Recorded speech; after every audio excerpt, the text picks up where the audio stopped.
Morning voice എന്ന പ്രതിദിന വചനധ്യാന പരമ്പരയിലേക്ക് ഏവർക്കും സ്വാഗതം. എൻ്റെ നാവിൽ നവഗാനം എൻ്റെ നാഥൻ തരുന്നല്ലോ. എൻ്റെ നാവിൽ നവഗാനം എൻ്റെ നാഥൻ തരുന്നല്ലോ. ആമോദാലെന്നുമേ അവനെ ഞാൻ പാടുമേ ഉயிருള്ള നാൾ വരെയും. ഹല്ലേലൂയ. ആമോദാലെന്നുമേ അവനെ ഞാൻ പാടുമേ ഉயிருള്ള നാൾ വരെയും.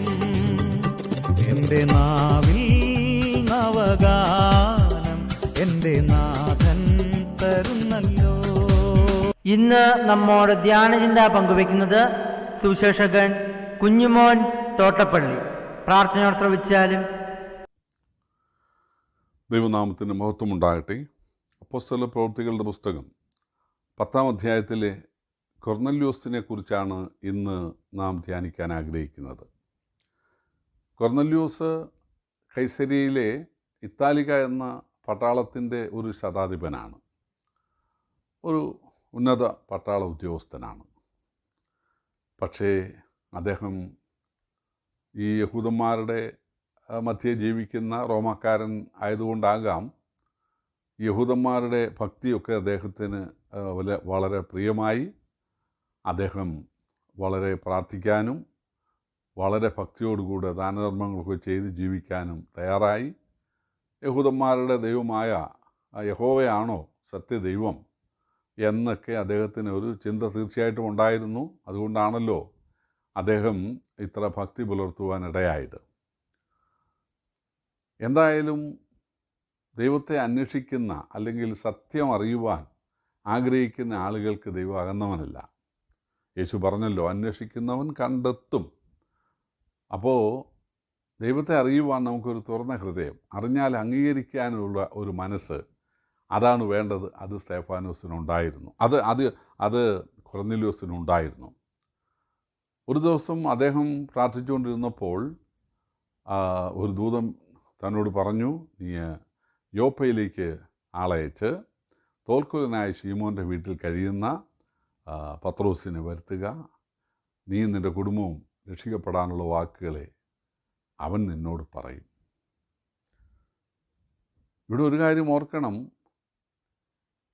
ഈ യേശുക്രിസ്തുവിന് എന്തുകൊണ്ട് ഈ കൊർന്നല്യോസിനോട് സുവിശേഷം പറഞ്ഞുകൂടാ? ഇല്ല, അത് യേശുവിന് ചെയ്യാൻ സാധിക്കില്ല. അത് മനുഷ്യരെ ഏൽപ്പിച്ചതാണ്. ഇന്ന് യേശുവിനാകട്ടെ ദൂതന്മാർക്കാകട്ടെ സുവിശേഷം പറയാൻ സാധിക്കുകയില്ല. അത് മനുഷ്യരായ നമ്മെ ലോകാവസാനം വരെ സുവിശേഷം പറയാൻ നമ്മളെ ഏൽപ്പിച്ചിരിക്കുകയാണ്. രണ്ടാമത് സുവിശേഷം പറഞ്ഞാൽ പോരല്ലോ, സ്നാനം നടത്തണം, സഭയോട് ബന്ധപ്പെടണം, പാട്ടുപാടണം, പ്രാർത്ഥിക്കണം, ആരാധിക്കണം, തിരുവത്താഴത്തിൽ പങ്കെടുക്കണം, സുവിശേഷ സാക്ഷ്യം വഹിക്കണം.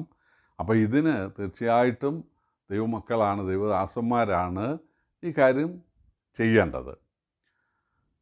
എന്തായാലും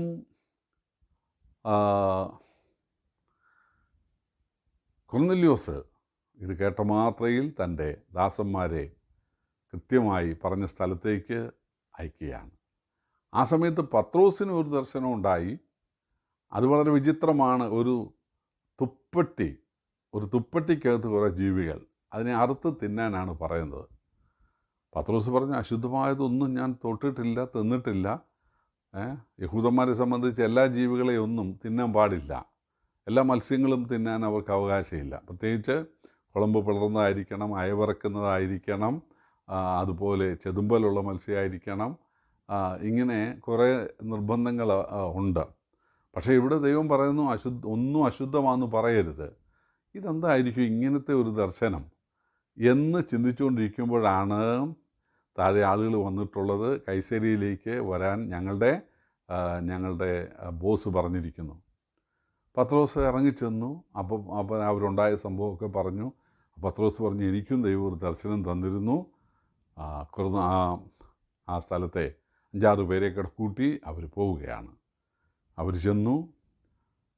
പത്രോസ് ഈ കൊർന്നല്യോസിൻ്റെ കുടുംബത്തോട് സുവിശേഷം പറയുകയാണ്. അല്ലാതെ എനിക്ക് പാപമോചനം നൽകാനുള്ള അധികാരമുണ്ട്, കൊർന്നല്യോസിൻ്റെ പാപം ഞാൻ ക്ഷമിച്ചിരിക്കുന്നു, നിൻ്റെ ഭാര്യയുടെയും ക്ഷമിച്ചിരിക്കുന്നു, നിൻ്റെ കൊച്ചുങ്ങളുടെയും ക്ഷമിച്ചിരിക്കുന്നു.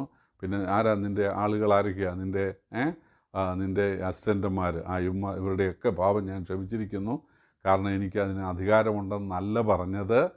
പാപമോചനത്തിൻ്റെ സുവിശേഷം പ്രസംഗിക്കാനാണ് എന്നോട് പറഞ്ഞിരിക്കുന്നത്. ജീവികൾക്കും മരിച്ചവർക്ക് ന്യായാധിപതിയായി ദൈവത്താൽ നിയമിക്കപ്പെട്ട യേശുവിൻ്റെ സുവിശേഷം വിശ്വസിക്കുന്നവർക്ക് പാപമോചനം ഉണ്ടാകും, അത് പ്രസംഗിക്കാനാണ് പറഞ്ഞത് എന്ന് പറഞ്ഞ് പത്രോസ് യേശുക്രിസ്തുവിനെ ഉയർത്തിക്കാണിച്ചു, യേശുവിൻ്റെ മരണത്തെ ഉയർത്തിക്കാണിച്ചു. കൊർന്നല്യോസ് യേശുവിനെ രക്ഷകനായി സ്വീകരിച്ചു. ഒരു മറുചോദ്യം ചോദിച്ചില്ല. പത്രോസ് യേശുവിനെ 3 വട്ടം തള്ളിപ്പറഞ്ഞ ആളല്ലേ? പത്രോസ് യേശു ഉയർത്ത ദിവസം പടവും വലയുമായി മീൻ പിടിക്കാൻ പോയ ആളല്ലേ? അപ്പോൾ അങ്ങനെ ഉള്ള ഒരാൾ അത് ശരിയാണോ? ഇങ്ങനെയല്ല. പത്രോസിനും കൊർന്നല്യോസിനും തമ്മിൽ ഭയങ്കര വ്യത്യാസമുണ്ട്. കൊർന്നല്യോസ് വീണ്ടും ജനിച്ചവനല്ല, ഒരു മുട്ട പോലെയാണ്, മുട്ട. എന്നാൽ പത്രോസ് ആ മുട്ട പോലെയല്ല, അത് വിരിഞ്ഞു കുഞ്ഞായിരിക്കുകയാണ്. ഒരു മുട്ട കണ്ടാൽ വളരെ മനോഹരമാണ്, നല്ല വൈറ്റ് കളറൊക്കെ നല്ലതാണ്. പക്ഷേ അത് അങ്ങനെ തന്നെ ഇരുന്നാൽ അത് ചീമോട്ടയായി പോകും, നാറ്റം ഉണ്ടാവും. എന്നാൽ ഒരു കോഴിയുടെ കീഴിൽ അടയിരുന്ന് ചില ദിവസം കഴിയുമ്പോൾ ആ തോട് പൊട്ടി അത് പുറത്ത് വന്നു കഴിഞ്ഞാൽ അത് ഭക്ഷണം കൊത്തി തിന്നും, അത് വളരും, അത് മുട്ടയിടാൻ തുടങ്ങും, അത് വലിയ പ്രയോജനം ഉണ്ടാകും. ഇതാണ് പത്രോസ് വീണ്ടും ജനിച്ച ആളാണ്. കൊർന്നല്യോസ് ഒന്നേ ജനിച്ചിട്ടുള്ളൂ, അവനെ ഇനി കാത്തിരിക്കുന്നത് നരകമാണ്. എന്നാൽ പത്രോസ് ചെന്ന് ആ സുവിശേഷം പറഞ്ഞപ്പോൾ ദൈവദാസൻ എന്നുള്ള നിലയിൽ എല്ലാ ആദരവോടും കൂടെ സ്വീകരിച്ചു. അതിൻ്റെ ഫലമായിട്ട് ആ പട്ടാള ഉദ്യോഗസ്ഥൻ ദൈവത്തിൻ്റെ ഒരു പൈതലായി തീരുവാൻ, കുടുംബമായി അനുഗ്രഹിക്കപ്പെടാൻ ഇടയായി. നീ നിൻ്റെ കുടുംബവും രക്ഷിക്കപ്പെടാനുള്ള വാക്കുകളെ പ്രസംഗിക്കുമെന്നാണല്ലോ ദൂതൻ പറഞ്ഞത്. അപ്പോൾ നമ്മുടെ കുടുംബത്തോടും കർത്താവിന് താല്പര്യമുണ്ട് എന്ന് നമുക്ക് ഇതിൽ നിന്ന് മനസ്സിലാക്കാനായിട്ട് സാധിക്കും. പ്രിയപ്പെട്ടവരെ, യേശുക്രിസ്തുവിൻ്റെ ശുശ്രൂഷകാലത്ത് മീൻപിടുത്തക്കാരും അതുപോലെ ചുങ്കക്കാരും പിന്നെ ഭിക്ഷക്കാരും ഒക്കെയാണ് മാനസാന്തരപ്പെട്ട് വന്നതെങ്കിൽ ഇപ്പോൾ കാര്യങ്ങൾ വ്യത്യാസം ഉണ്ടായിരിക്കുകയാണ്. മന്ത്രി സ്നാനപ്പെടുന്നു, ഉന്നത വിദ്യാഭ്യാസമുള്ള മതനേതാവ് സ്നാനപ്പെടുന്നു, ഇവിടെ പട്ടാള മേധാവി സ്നാനപ്പെടുന്നു. പ്രിയപ്പെട്ടവരെ, അതൊരു തുടക്കം മാത്രമായിരുന്നു. പിന്നീട് ക്രിസ്ത്യാനിത്വത്തിലേക്ക് ഉന്നത ശീർഷരായ ആളുകൾ മാനസാന്തരപ്പെട്ട് സ്നാനപ്പെട്ടു വരുവാൻ ഇടയായി. ലോകം മുഴുവനും കർത്താവിൻ്റെ മാർഗം വ്യാപിക്കുവാൻ ഇടയായിത്തീർന്നു. ഇന്ന് ലോകത്തിലെ സകല വാർത്താ മാധ്യമത്തിലൂടെയും യേശുക്രിസ്തു പ്രസംഗിക്കപ്പെടുകയാണ്, അവൻ സ്നേഹിക്കപ്പെടുകയാണ്, അവൻ ആരാധിക്കപ്പെടുകയാണ്, അവൻ ആളുകൾക്ക് വലിയ പ്രത്യാശ നൽകുകയാണ്. ഏറെ താമസിയാതെ യേശു മടങ്ങി വരും. തീർച്ചയായിട്ടും ദൈവരാജ്യം സ്ഥാപിക്കും. നിങ്ങൾ ഇതുവരെ യേശുവിനെ കൈക്കൊണ്ടിട്ടില്ലെങ്കിൽ താമസിക്കരുത്. ഇപ്പോൾ തന്നെ യേശുവിനെ രക്ഷകനായി സ്വീകരിച്ച ഭാവി ഭദ്രമാക്കുക. ദൈവനാമം ഇന്നും എന്നേക്കും വാഴ്ത്തപ്പെടുമാറാകട്ടെ. ആമേൻ.